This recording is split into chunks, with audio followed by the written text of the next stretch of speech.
नमस्कार, मी मयुरी वर्मा, विकास समाचार मध्ये आपलं स्वागत। आपल्या देशापुढचा पाण्याचा प्रश्न कधी सुटणार याची वाट पाहत आहोत आणि तो प्रश्न सुटण्याऐवजी अधिक गंभीर होत आहे। याचं ज्वलंत उदाहरण म्हणजे मनमाड शहर।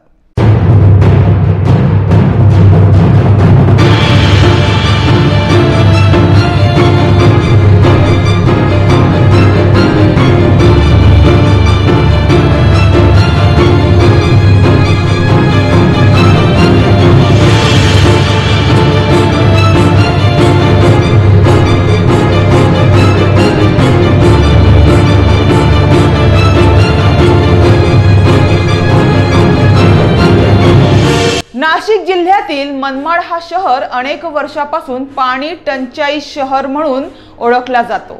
या शहरात पाण्याची समस्या असून येथे नळाला पाणी 10 नाही 15 दिवस नाही तर तब्बल 22 दिवसानंतर पाणी येत आहे आणि ते पाणी पण पूर्णपणे दूषित व खडूळ। काही लोकांना तर हे दूषित पाणी पिण्यामुळे आतडीवर सुजन व स्टोन सारखे आजार होत आहे अशी माहिती मिळाली आहे। त्यामुळे येथील नागरिकांकडून संताप व्यक्त केला जात आहे। तर मोदी सरकारच्या काळात नागरिकांना सुविधा मिळत नसल्याचं हे वास्तव चित्र आहे अशी टीका देखील केली जात आहे। मनमाडवरून आवेश कुरेशी, विकास समाचार।